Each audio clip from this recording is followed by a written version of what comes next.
ପାଇଖାନା ଟାଙ୍କି ସେଟ୍ରିଂ ଖୋଲୁଥିବା ବେଳେ ଚାଲିଗଲା 6 ଜଣଙ୍କ ଜୀବନ। ଜଣେ ଗୁରୁତର। କଳାହାଣ୍ଡି ଜିଲ୍ଲା ରାମପୁର ନିକଟସ୍ଥ ଗୌଡ଼ କରାଲ ଖୁଣ୍ଟରେ ଏଭଳି ଅଘଟଣ ଘଟିଛି। ପାଇଖାନା ଟାଙ୍କିର ସେଟ୍ରିଂ ଖୋଲୁଥିବା ବେଳେ ଏହି ଅଘଟଣ ଘଟିଥିବା ବେଳେ 6 ଜଣଙ୍କ ଜୀବନ ଚାଲିଯାଇଛି। ମୃତକଙ୍କ ନାଁ ହେଉଛି ଗୌଡ଼ କରଲା ଖୁଣ୍ଟା ଗାଁର ନିମାଇ ପାଲ, ତାଙ୍କ ପୁଅ ଆକାଶ ପାଲ, ଅଦଲ ମାଝୀ, ମୋଟଗଣ୍ଡା ଗାଁର ମନୋରଞ୍ଜନ ହାତୀ, ଦୁଟା ଗାଁର ଛନ୍ଦା ଚାଲ, ବିପୁଲ ଚାଲଙ୍କ ମୃତ୍ୟୁ ହୋଇଥିବା ବେଳେ ଗୁରୁତର ଜଣକ ହେଉଛନ୍ତି ହାତୀଖୋଜ ଗାଁର ପଙ୍କଜ ଭୋଇଙ୍କୁ ରାମପୁର ମେଡିକାଲରେ ପ୍ରାଥମିକ ଚିକିତ୍ସା ପରେ ଭବାନୀପାଟଣା ମୁଖ୍ୟ ଚିକିତ୍ସାଳୟକୁ ସ୍ଥାନାନ୍ତରିତ କରାଯାଇଛି। ତେବେ ଏହି ଲୋମଟାଙ୍କୁରା ଘଟଣା ସେତେବେଳେ ହୋଇଥିଲା ଯେତେବେଳେ ନିର୍ମାଣାଧୀନ ଶୌଚାଳୟ ଟାଙ୍କି ଭିତରୁ 5 ଜଣ ଶ୍ରମିକ ଓ ମାଲିକ ବାପ ପୁଅଙ୍କୁ ଉଦ୍ଧାର କରାଯିବା ଘଟଣା ଏବେ ଚିନ୍ତାଜନକ ହୋଇପଡ଼ିଛି। ତେବେ ଘଟଣା ସେତିକି ହୃଦୟ ବିଦାରକ ଥିଲା, ସେତିକି ଚିତ୍କାରପୂର୍ଣ୍ଣ ମଧ୍ୟ ଥିଲା। ପ୍ରତ୍ୟକ୍ଷଦର୍ଶୀଙ୍କ ଲୋମଟାଙ୍କୁରି ଉଠିଥିଲା। ନିମାଇ ପାଲଙ୍କ ପରିବାରର ସ୍ତ୍ରୀ ଏବଂ ଝିଅ ବଞ୍ଚ ବଞ୍ଚ ବୋଲି ଚିତ୍କାର କରୁଥିଲେ, ବୁକୁ ଫଟାଇ କାନ୍ଦୁଥିଲେ। ଏହି ଶବ୍ଦ ଶୁଣି ପଡ଼ୋଶୀ ଏବଂ ଗ୍ରାମବାସୀ ଦୌଡ଼ି ଆସିଥିଲେ।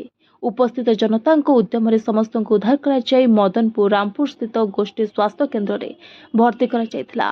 ଆଉ ଚିକିତ୍ସାଧୀନ ଅବସ୍ଥାରେ ଡାକ୍ତର ସେଠାରେ ବାପ ପୁଅ ଏବଂ ଅନ୍ୟ 4 ଜଣ ଶ୍ରମିକଙ୍କୁ ମୃତ ଘୋଷଣା କରିଥିଲେ। ତେବେ ପଙ୍କଜ ଭୋଇଙ୍କର ଚିକିତ୍ସା ଜାରି ରହିଛି। ଅଧିକ ଚିକିତ୍ସା ପାଇଁ ଭବାନୀପାଟଣାକୁ ସ୍ଥାନାନ୍ତର ମଧ୍ୟ କରାଯାଇଛି।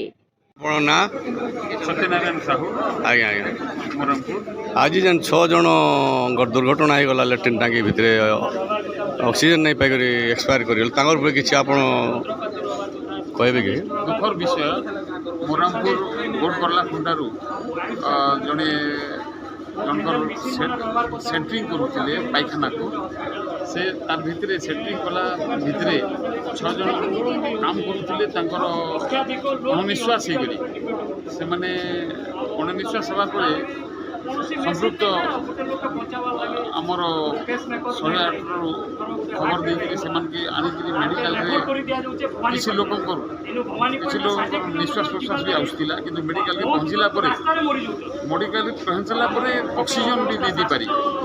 ऑक्सीजन भी नहीं दी पारी ऑक्सीजन 6टा लोग स्पॉट डेथ कले आपंकर मेडिकल संवेदनशील जिनटा ये अंचल अकुआ भय होगला यहाँ संपूर्ण निंदनीय घटना आड़े बड़ मेडिकल अच्छे मेडिकल आपंकर ऑक्सीजन अभाव ऑक्सीजन भी नहीं लगे पारे डॉक्टर मैंने विभिन्न छोटिया जिनिस भी रेफर कर दे भवानीपाटना यहाँ संवेदनशील विषय। Report voice of Odisha live.